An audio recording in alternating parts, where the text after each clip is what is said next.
যদি নামাজ ঠিক হয়ে যায় তো তার সমস্ত আমল ঠিক হয়ে যায়। ওয়া ইন ফাসাদাত ফাসাদা সাইরু আমালিহি, যদি নামাজ নষ্ট হয়ে যায় তাহলে তার সমস্ত আমল নষ্ট হয়ে যায়। তাইলে বলে কতটা গুরুত্বপূর্ণ, কতটা গুরুত্বপূর্ণ। আল্লাহ নবী সাল্লাল্লাহু আলাইহি ওয়াসাল্লাম বলেন কি পরিমাণ ফজিলত বলছেন। নামাজের ফজিলত বলতে বলছে কানাত লাহু নূরান, এটা নূর, বুরহানান, এটা হাসরের ময়দানে দলিল, নাজাতান ইয়াউমাল কিয়ামা, কিয়ামতের দিন এটা নাজাতের মাধ্যম। নামাজ,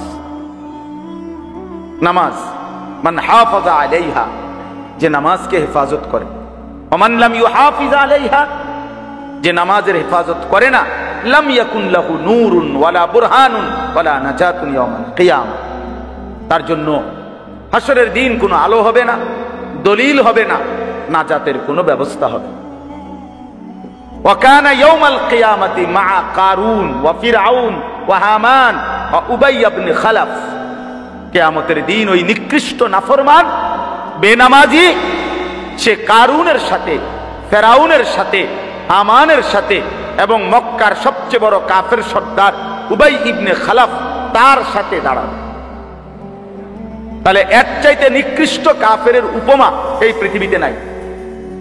এর চাইতে ভয়ঙ্কর কাফের ফেরাউন, নমরুদ, হামান, কারুনের চাইতে নিকৃষ্ট কোন কাফেরের উদাহরণ পৃথিবীতে নাই।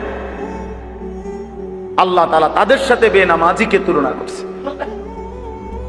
হাসরে একসাথে দাঁড়াবে তারা, হাসরে একসাথে দাঁড়াবে। এজন্য কিশোর নওজোয়ান ভাইয়া তোমাদেরকেও বলি, ভাইয়া কেন জানি ভাল লাগছে মসজিদে ঢুকে, এই জন্য বললাম মসজিদের কথা। আল্লাহ আমাদেরকে বুঝার তৌফিক দান করেন। কোরআনুল কারীমের 6 নম্বর পারা 5 নম্বর সূরা, সূরা মাইদা এই সূরার নাম। এই সূরার 3টা আয়াত 54, 55, 56 আমি তেলাওয়াত করেছি। সূরা মাইদা 5 নম্বর সূরা 6 নম্বর পারা, এইটুকু তরজমা আপনাদের কাছে শুনাইতে চাই। আল্লাহ তাআলা আমাদেরকে তৌফিক দান করেন। শুরুতে আগে একটা ছোট্ট কথা বলে নেই, তাহলে বুঝতে সুবিধা হবে ইনশাআল্লাহ। আমাদের প্রিয় নবী সাল্লাল্লাহু আলাইহি ওয়াসাল্লাম দীর্ঘ 23 বছর মক্কা এবং মদিনায় কালেমার দাওয়াত দিয়েছেন, ইসলামের সার্বিক খেদমত করেছেন, দ্বীন প্রচার করেছেন, আল্লাহর জন্য হাজারো জুলুম, নির্যাতন, কষ্ট, অত্যাচার সহ্য করেছেন। মদিনায় যাওয়ার পরে প্রায় 57টি যুদ্ধ আল্লাহর নবী সাল্লাল্লাহু আলাইহি সাল্লাম পরিচালনা করছেন। 27টি যুদ্ধে সশরীরে অংশগ্রহণ করছেন। 30টা যুদ্ধ সাহাবায়ে কেরামকে সেনাপতি দায়িত্ব দিয়ে ওনাদেরকে যুদ্ধে রওনা করাইছেন।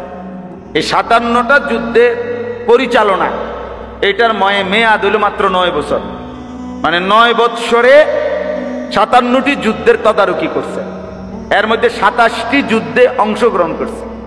তো যদি এই 27টাও ধরা হয় 9 বৎসরে, তাইলে 3 নং কত? 27। তাইলে প্রতি 1 বৎসরে যুদ্ধ হইল কয়টা? গড়ে 3টা। একটা যুদ্ধ যাইতে আসতে, এরপরে যুদ্ধকালীন সময়ে লম্বা সময়।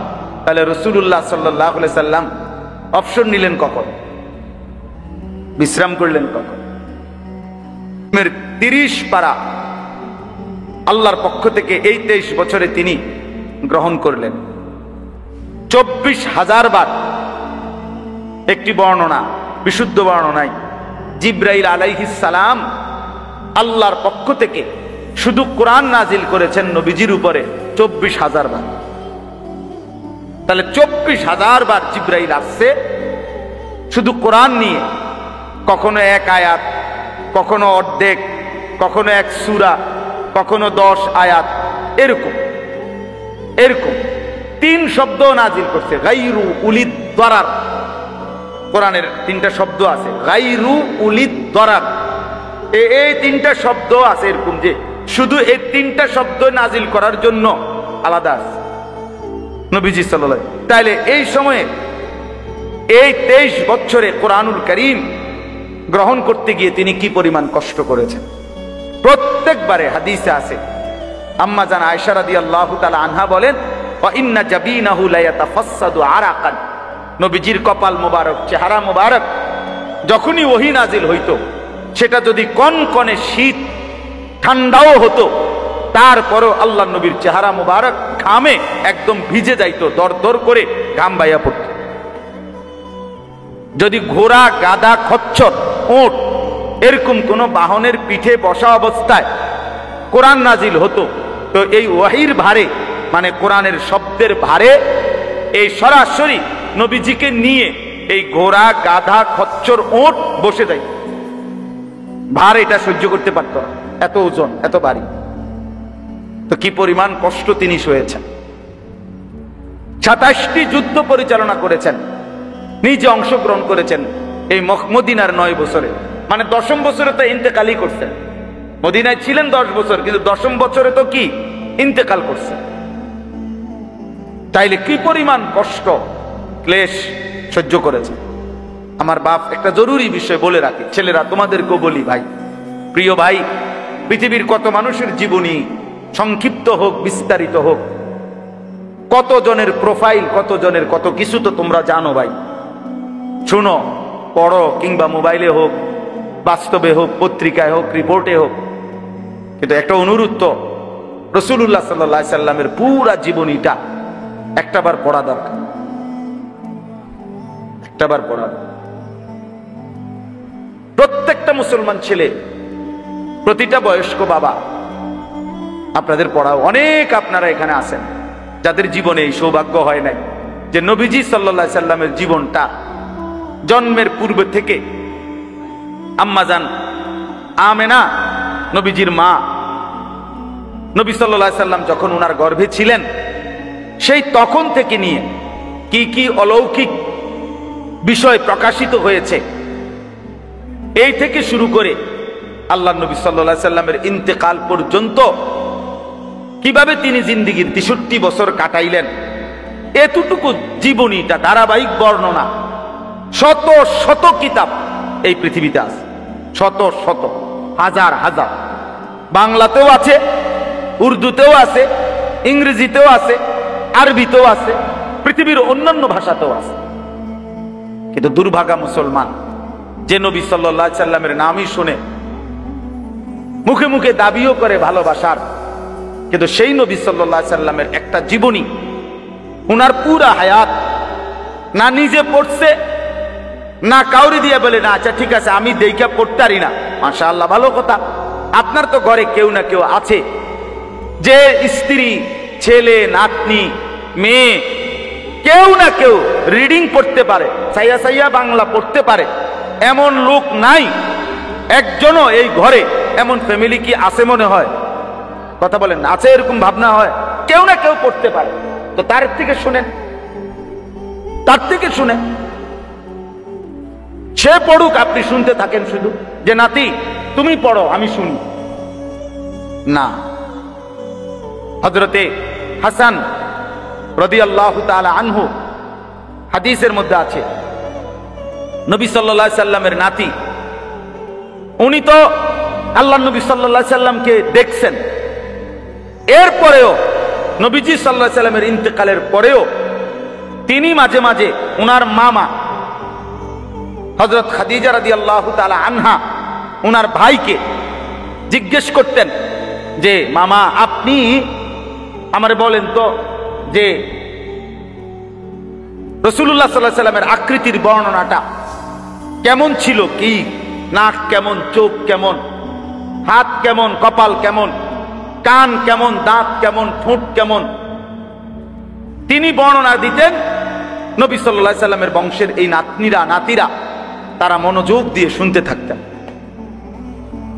অনেক সাহাবীদের মধ্যে এই কথার বর্ণনা আছে, সাহাবীরা পরস্পর আল্লাহ নবী সাল্লাল্লাহু আলাইহি সাল্লামের দেহ, চেহারা মুবারক, শরীরের বর্ণনা শুনতেন আর কি, যে বলেন যে কেমন দেখছেন, আপনার কি কি মনে আছে।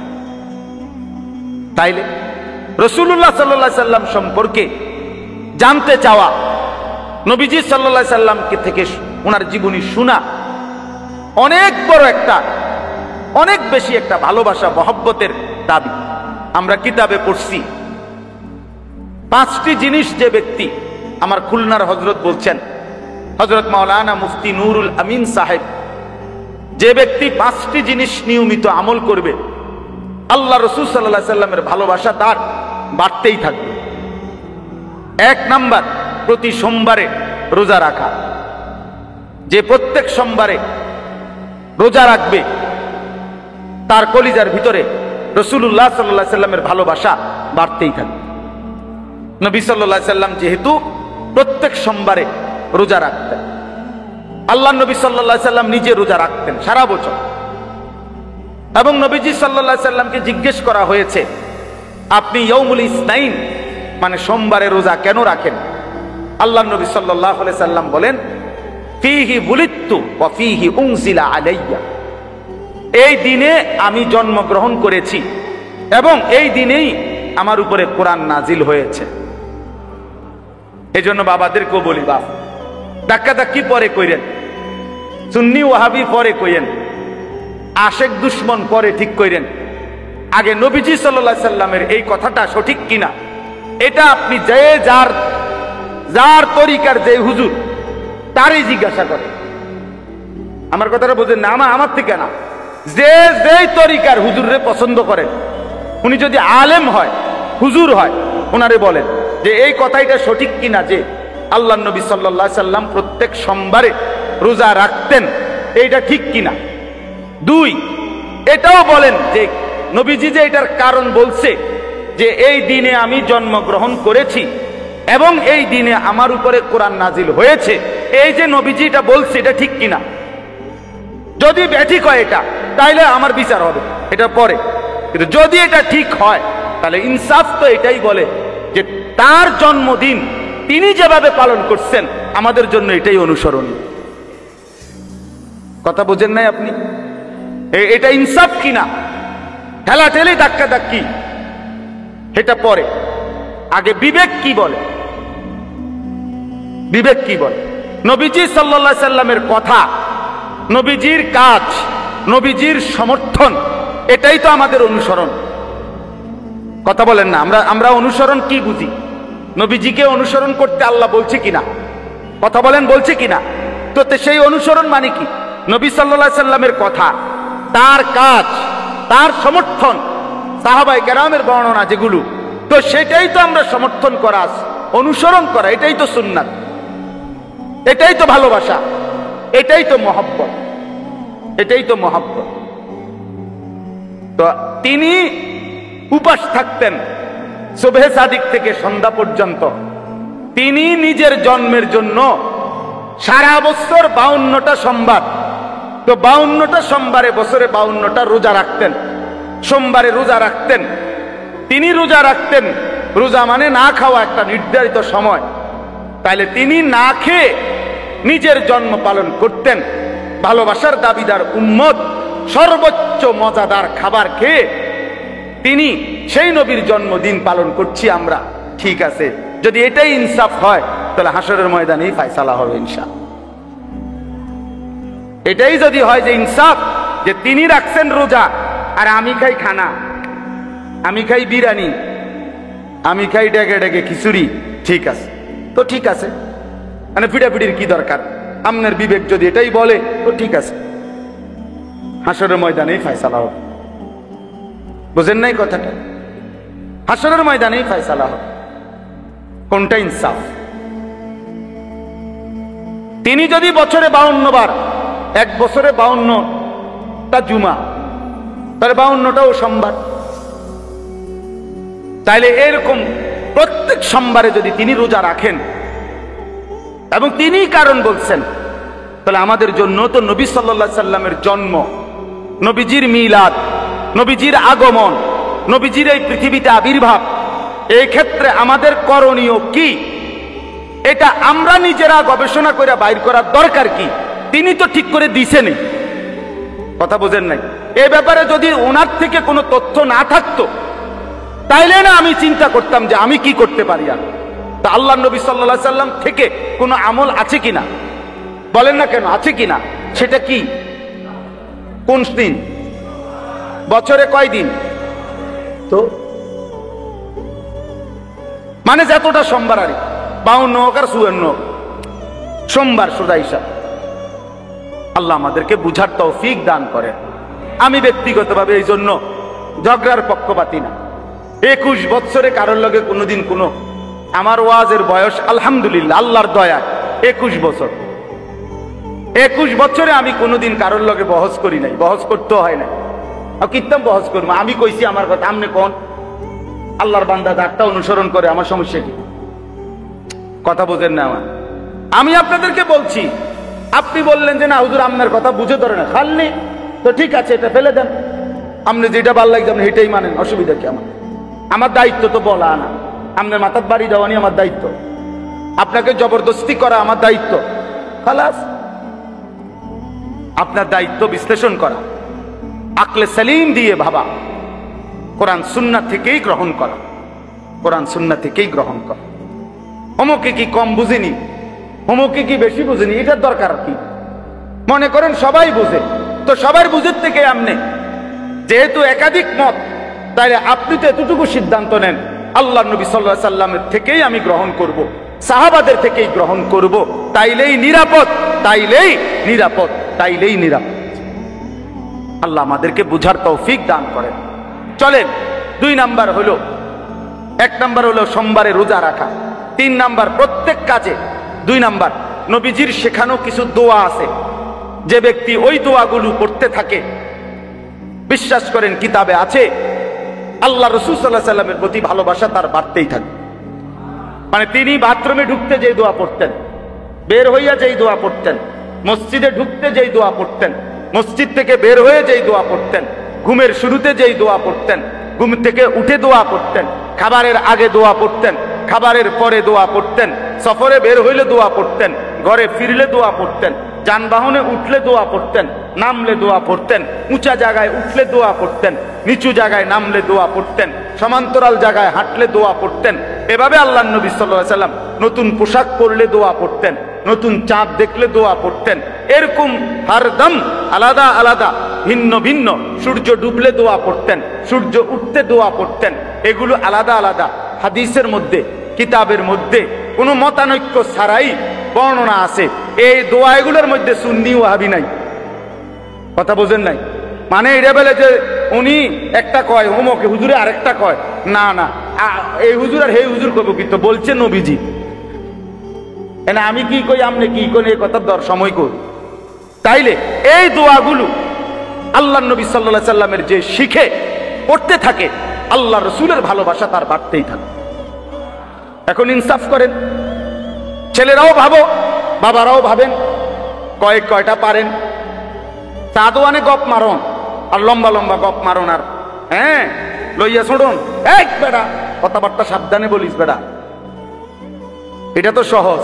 সাদওয়ানের গপ আর বাস্তবতার হাসরের ময়দান এক কথা না।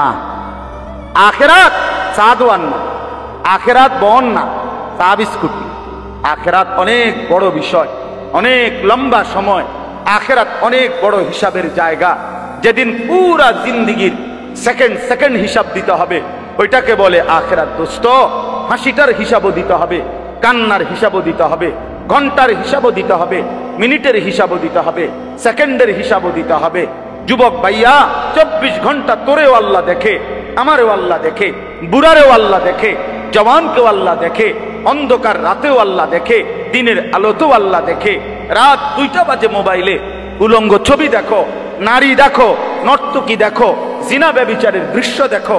খোদার কসম, আল্লাহ ডাক দিয়ে বলে, আনিস আমি আছি রে বান্দা, আমি দেখছি রে বান্দা, আমি চোখের সামনে। কেমনে পারলি বান্দা, এত বড় নাফরমানি করলি, সারাদিনে একটা সেজদা দিলি না, কেমনে পারলি বান্দা, কেমনে পারলি? আমার কথা একবারও মনে পড়লো না, এক ওয়াক্ত নামাজ পড়তে মন চাইলো না। এত বড় কায়নাত আমি তো দিলাম, সূর্য আমি উঠাইলাম, চন্দ্র আমি উঠাইলাম, আলো আমি তো দিলাম, অন্ধকার আমি তো দিলাম, মুখের হাসি আমি তো দিলাম, চোখের কান্না আমি তো দিলাম, কানের শ্রবণ আমি তো দিলাম, আমি তো হাত নাড়াবার শক্তি দিলাম, আমি তো জবানে কথা বলার শক্তি দিলাম, পুরা দেহের প্রতিটা অঙ্গ আমি দিলাম, নিঃশ্বাসের প্রতিটা নিঃশ্বাস আমি দিলাম। হায় নাফরমান, এত নিয়ামত এত কিছু একজন থেকে ভোগ করে তাকেই সেজদা দিলা না। তোর মতো জানোয়ার পৃথিবীতে আর কেউ হইতে পারে না। এজন্য মনে রাখিস বেনামাজি তোর চাইতে বড় জানোয়ার, তোর চাইতে বড় নিকৃষ্ট, তোর চাইতে অপদার্থ হাইওয়ান আল্লাহর জমিনে আর কোনো কুকুর বিড়ালও নাই। এজন্য যার কপালে সেজদা নাই তুই জানোয়ারের চাইতে খারাপ, তুই চতুষ্পদ জন্তুর চাইতে খারাপ। মনে রাখিস বেটা, মানুষের কোনো জাত না, সেজদাবিহীন মানুষ হয় না, গোলামিবিহীন মানুষ হয় না। হ্যাঁ হ্যাঁ, শুধু চুলের পেখম করলে ভদ্রতা না, সিবা প্যান্ট কিনলে ফ্যাশন না, নারীর পিছনে ঘুরঘুর করে ঘুরলে এটা কোনো জীবন না। জিন্দিগি কোনো নারীর জন্য বানায় নাই। সারা দিন রাত নারীকে নিয়েই কল্পনা, ছবি, নাচ, গান, হ্যাঁ, জিনা, ব্যভিচার, প্রেম, ভালোবাসা, মেয়েকে নিয়েই কল্পনা। এটা একেবারে নিকৃষ্ট, অপদার্থ, অকর্মণ্য একটা মানুষের কাজ হইতে পারে। মাতাল ছাড়া আর কিছু না বেটা। তোরে বুঝি খোদা বেড়ি লেগে বানাইছে শুধু? ছেলে পেলে তোমাদের চেহারা দেখলেই তো বোঝা যায় বাপ, অনেক ছেলের দেখলেই তো বোঝা যায় যার কপালে আজকের মাগরিবের নামাজের সেজদা নাই। কেমনে পারলি নাফরমান? আল্লাহকে সেজদা না দিয়ে আল্লাহর ঘরে ঢুকলি কেন? এই নাফরমান, কেমনে ঢুকলি? বেহায়া, রাস্তার কুত্তার দিকে তাকায় দেখিস বেটা, কুত্তার দিকে তাকায় দেখিস। যদি সেলফি তুলতে হয় কুত্তার লগে তুলবা। বেনামাজি, যদি সেলফি তুলতে হয় কুত্তার সাথে উঠাইবা, আর একসাথে দুইজনের ছবি দিয়া বলবা এই দুই জানোয়ার সেজদা দেয় না। ওইটাও না, এটাও না। মানুষের সাথে ছবি উঠাইও, মানুষের লগে উঠাইবা কেন? তুমি তো নামাজই পড়ো না, তুমি মানুষ কিসের? তুমি কিসের মানুষ? আবার কিসের মানুষ? ইসলাম কারো কাছে ঠেকে না, ইসলাম আটকাবেও না। এই পৃথিবীতে ইসলামের উপরে, মুসলমানের উপরে যত ঝড় তুফান গেছে গত 1450 বছরে, দোস্ত, এর যদি 1000 ভাগের 1 ভাগ, লাখো ভাগের 1 ভাগও যদি অন্য কোন ধর্মাবলম্বী, অন্য কোন মতবাদের উপরে এরকম জুলুম, অত্যাচার, নির্যাতন হতো, তো পৃথিবীতে সেই ধর্ম বিলীন হয়ে হয়তো ইতিহাসের পাতায় নয়তো জাদুঘরে ওইটার স্মৃতি হিসাবে সংরক্ষিত কিছু থাকতো। কিন্তু এগুলো অনেক সময়ের ব্যাপার। শুধু তাতারিরা, Genghis Khan, Hulagu Khan, Timur Lang এই পৃথিবীর ইতিহাসের এক দুর্ধর্ষ সেনানায়ক ছিল। তাতার একটা জাতি, এই তাতারি মঙ্গল জাতি, অর্থাৎ যাদের পরবর্তী বংশধর হইল মুঘল বংশধর। আমাদের এই ভারতীয় উপমহাদেশ যারা শাসন করছে, মুঘল সাম্রাজ্য, এই জহিরুদ্দিন মোহাম্মদ বাবর, তারপরে বাদশাহ হুমায়ুন, বাদশাহ আকবর, জালালউদ্দিন মোহাম্মদ আকবর, এরপরে আওরঙ্গজেব, আলমগীর, এই যে এদের পূর্বপুরুষ ছিল কাফের। এবং এই পৃথিবীতে মুসলমানদের উপরে সবচেয়ে বেশি জুলুম যারা করছে, মুসলমানদেরকে সবচেয়ে বেশি মারছে যারা, হত্যা করছে অকাতরে, আজকে ইসরায়েলের এই কুত্তা যেভাবে মারছে, এই নেতানিয়াহুর চাইতেও নিকৃষ্ট কাফের ছিল ওরা। কিন্তু ওদের যেই একটা ল্যাংড়া লোক ছিল তৈমুর লং, ওই বংশের, সে অনেক বড় সেনাপতি ছিল, যোদ্ধা ছিল। সে বলছিল পৃথিবীর শেষ প্রান্ত যদি একটা মুসলমান বেঁচে থাকে, আমি তাকে হত্যা না করেও থামবো না। প্রিয় ভাই, অনেক লম্বা ইতিহাস। এই সিদ্ধান্ত ছিল তার।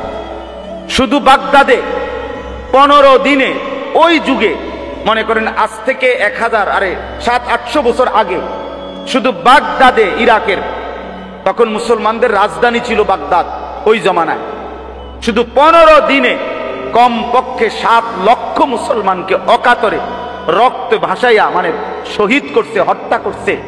রক্তে বাগদাদের প্রতিটা নালা রক্তে ভরে গেছে। দজলা নদীর পানি লাল হয়ে গেছে মুমিনের রক্তে। সিদ্ধান্ত ছিল তার এটা যে একটা মুসলমান বাঁচতে দিবে না। কিন্তু আজকে ওইসব বেঈমানরা নাই, পৃথিবীতে মুসলমান আছে, আছে না? ইসলাম আছে না? তোমার জন্য আমার জন্য ইসলাম আটকাবে না।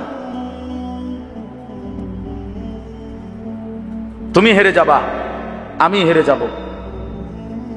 তোমারে জাহান্নামে ছুঁড়ে মারবে, আমারও জাহান্নামে ছুঁড়ে মারবে।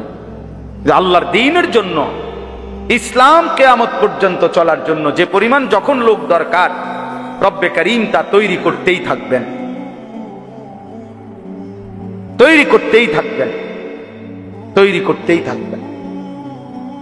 আজকে তোমরা বলো কিশোর যুবক, এ পরিমাণ মুসলমান যদি তোমরা তোমাদের মহল্লায় হও, এখানে যারা আসছো খুব বেশি দূর থেকে না, কেউ রংপুর থেকে আসো নাই, আমরা জানি তুমি গাইবান্ধা কুড়িগ্রামের মানুষ না, তুমি এই অঞ্চলের আশপাশের মানুষ, ঠিক না বলেন? 10 মাইল 20 মাইল 30 মাইল 5 মাইল 6 মাইলের ভিতরের মানুষ না তোমরা? তো তোমরা যদি 5 ওয়াক্ত নামাজ মসজিদে পড়তা তো দুশমন আরো বেশি ভয় পাইত। খোদার কসম, যদি তোমরে ফজরের নামাজে, আমার কাছে আরবিতে কিতাব আছে গাড়িতে, ইয়াহুদি ধর্মে স্পষ্ট কথা লেখা আছে, ইয়াহুদিদের কিতাবে, মুসলমান যেদিন এশার নামাজ আর ফজরের নামাজ বরাবর হবে মুসলমানের মুসল্লি, সেদিন মুসলমানদের হাতে ইয়াহুদিদের চূড়ান্ত পতন হবে। সেদিন মুসলমান পূর্ণভাবে জিতবে ইয়াহুদিদের উপরে, যেদিন ফজর আর জুমার মুসল্লি বরাবর হবে। আজ আমরা বরাবর বলে না কেন? এই ছেলেরা বলো না, জুমার নামাজের মুসল্লি আর ফজরের মুসল্লি বরাবর। মসজিদ ভাঙ্গা মসজিদ হয়, জুমার নামাজে মুসল্লি হয় না, জাগা হয় না দেখা। মসজিদের কাম দোতলা হয়, শুক্রবারে জাগা হয় না দেখা। বারান্দা বাড়াইছে, শুক্রবারে জাগা হয় না দেখা। মূলত বিষয়টা এটা না, জায়গায় জায়গায় যে নতুন মসজিদ হয়, কি উদ্দেশ্যে? শুক্রবার। তো ফজরের নামাজ, জোহরের নামাজ, আসরের নামাজ কে পড়বে তাইলে? বলো ভাইয়া, বলো। দয়া করে ভাবতে শিখো, ভাবতে শিখো ভাইয়া, ভাবতে শিখো। আমি বলছি অনেক আলেমের কাছে, আমি ব্যক্তিগত আমার একটা ছোট্ট বুঝ, আমরা যারা কোরআন সুন্নাহর ইলম নিয়া বা সামান্য কিছু আলেম পরিচয় দিয়া দ্বীনি খেদমত করার চেষ্টা করি, আমাদের দেশেও সরকার কে আসবে আর কে যাবে, যেই আসুক, আমরা আলেম ওলামা যারা দ্বীন ইসলামের বিশুদ্ধ কথা যেই হোক বলতে চায়, উনি নিরাপদ থাকতো না, হইতো না। পৃথিবীতে কোন আলেমে দ্বীন কোরআন সুন্নাহর সহি কথা বলবে আর জমিদারি লইয়া বইয়া থাকবে, বড়া আরামসে, বিপদ হবে না। হত্যা, জুলুম, জেল, নির্যাতন, হামলা, মামলা, এটা উনার কান্দে আসবে না, ওটা হবে না, এটা হবে না। আমগো কপাল এটাই, আমরা এই কপাল লইয়া এই চলতে হইব। আমাগো পূর্বপুরুষেরও যারা ইলমের খেদমত করছে, তারা এই জেল, জুলুম, নির্যাতন, হুমকি ধমকি, ষড়যন্ত্র, এই নিয়েই ওনারা কবরে গেছে গা। আমরাও এই নিয়েই কবরে যাইতে হবে। কাজেই আমাদের হিসাব একটা, যে দুনিয়ায় আমাদের সুখের কোনো হিসাব নাই, দুনিয়া আমাদের সুখের কোনো দরকারও নাই, দুনিয়ার সুখ আমাদেরকে আল্লাহ দিবেও না। অতএব আখিরাতই যথেষ্ট, দুনিয়া চাই হই হোক। দুনিয়া মিললো আলহামদুলিল্লাহ, না মিললো আলহামদুলিল্লাহ, কিন্তু আল্লাহকে ছাড়া যাবে না, দ্বীনকে ছাড়া যাবে না। বন্ধু, মুসলমান পরিচয় দিয়া শতভাগ আনন্দে থাকতে পারত না। ইসরায়েল ফিলিস্তিনের উপর থেকে অবসর হইলে আমাদের উপরে আসবে, অমুকের উপরে আসবে, তমুক। সারা পৃথিবীর মুসলমান হত্যা করা এটা তাদের মিশন। শুধু গাজা মুসলমান হত্যা করা তাদের টার্গেট। মিশন শুধু 90 লাখ মানুষ মারা না, মিশন তো 200 কোটি মুসলমান নিশ্চিহ্ন করা। তোমাদের এই চুল, এই চেহারা, বেনামাজি এই জিন্দিগি, সেজদাবিহীন এই জীবন, রাত নাই দিন নাই, নারী, ছবি, মোবাইল, অস্থির দৃশ্য, প্রিয় ভাই কেমনে পারবা? হ্যাঁ, দুইটা স্লোগান দেওয়া আর আল্লাহর জন্য জীবন দেওয়া এক কথা না। স্লোগান সবাই দিতে পারে, আল্লাহ আমাদেরকে বুঝ দান করেন। এইটাই এই আয়াত। তাহলে আমি ওই কথাটা শেষ করি। আল্লাহ নবী সাল্লাল্লাহু আলাইহি সাল্লাম এর ভালোবাসার কথাটা বলতেছিলাম। 2 নাম্বার। 3 নাম্বার হলো প্রত্যেক কাজ যে ব্যক্তি সুন্নাত মোতাবেক করার চেষ্টা করে, রাসূলুল্লাহ সাল্লাল্লাহু আলাইহি সাল্লামের তরিকা মোতাবেক, তো নবীজির প্রতি তার ভালোবাসা বাড়তেই থাকে, বাড়তেই থাকে। 4 নাম্বার, নবীজি সাল্লাল্লাহু আলাইহি সাল্লামের জীবনী, এইটার লাগেই এই কথা গেছিলাম।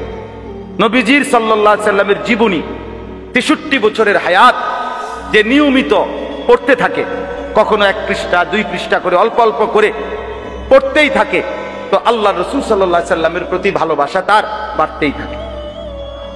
5 নাম্বার, নিয়মিত যে নবীজি সাল্লাল্লাহু আলাইহি সাল্লামের উপরে দুরূদ শরীফ পড়ে, আল্লাহর নবীর প্রতি তার ভালোবাসা বাড়তেই থাকে। কয়টা হইল? 5।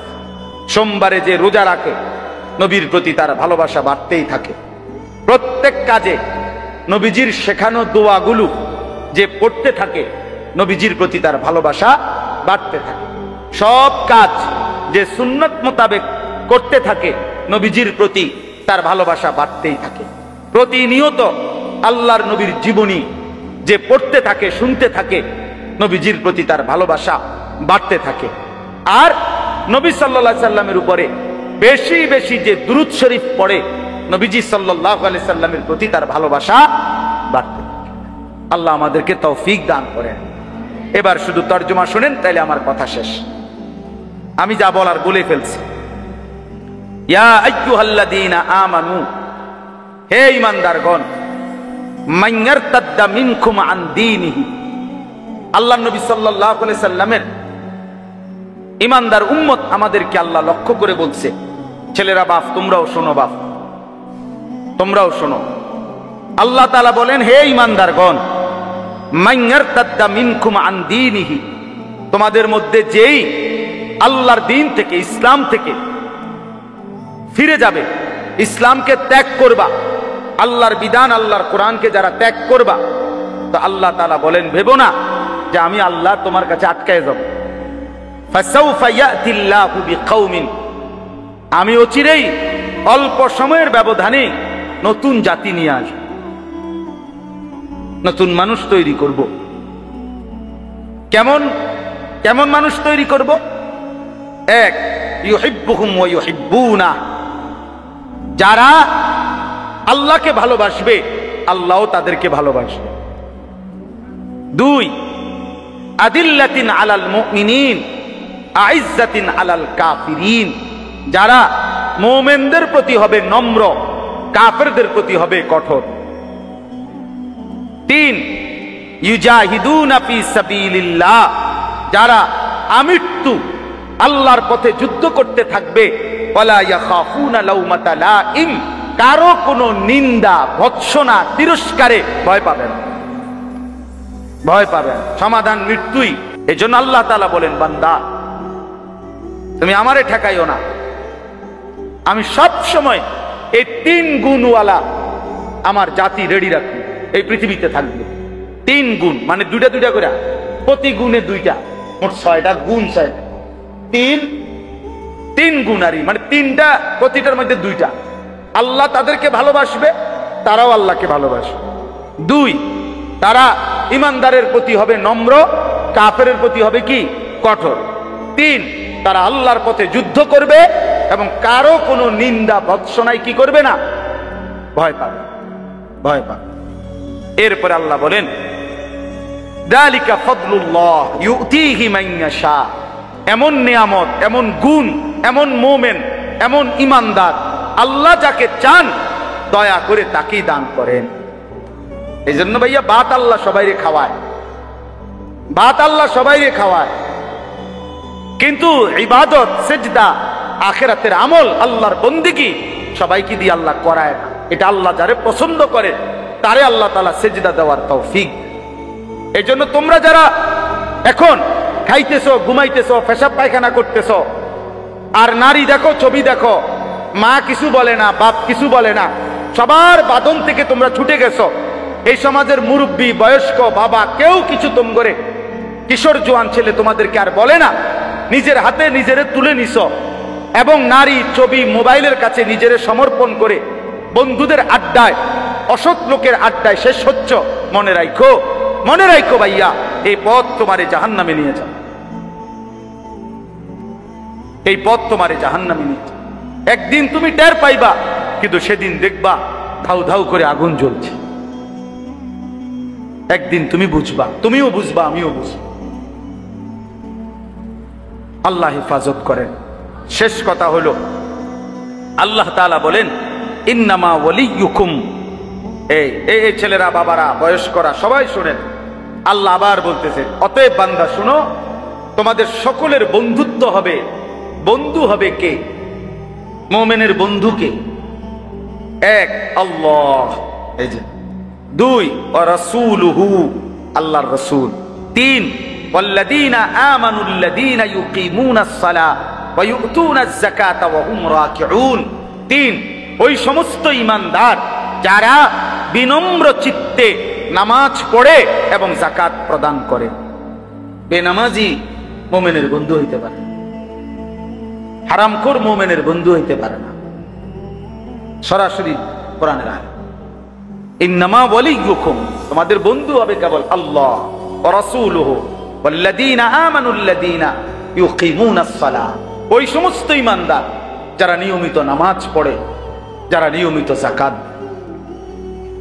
যারা আল্লাহকে চিনে। সর্বশেষ আল্লাহ বলেন ওমান ইয়াতাওয়াল্লাল্লাহা, আল্লাহকেই যে বন্ধু বানাবে, ওয়া রাসূলুহু ওয়া রাসূলাহু, রাসূলকে যে বন্ধু বানাবে, ওয়াল্লাযীনা আমানু, ওই উপরোক্ত গুণাবলী সম্পূর্ণ মুমিনদেরকে যারা বন্ধু বানাবে তারাই আল্লাহর দল। আর ফাইন্না হিজবাল্লাহি হুমুল গালিবুন, আল্লাহর এমন দল বিজয়ী হবে, বিজয়ী হবে। সময়ের ব্যবধান হবে হয়তো, কিন্তু বিজয়ী হবে। এই জন্য আজকের এই শেষ কথা এটাই, বাবা, কিশোর, নওজোয়ান, আল্লাহকেই বন্ধু বানাও, নবী সাল্লাল্লাহু আলাইহি সাল্লামকেই বন্ধু বানাও। ইমানদার মুমিন যারা আল্লাহকে ডাকে তার সাথেই তুমি তোমার সম্পর্ক গড়ে তোলো। আল্লাহ নবী সাল্লাল্লাহু আলাইহি সাল্লাম বলছেন, আল্লাহ তাআলা বলছেন হাদিসে কুদসি, আল্লাহ নিজে বলছেন ওয়াজাবাত মাহাব্বাতি, আমি আল্লাহর মহব্বত, ভালোবাসা আমার ওই বান্দার জন্য ওয়াজিব হয়ে যায়। লিল মুতাহাব্বিনা ফিয়া, আমার যে দুই বান্দা আমি আল্লাহর জন্য একে অপরকে ভালোবাসি।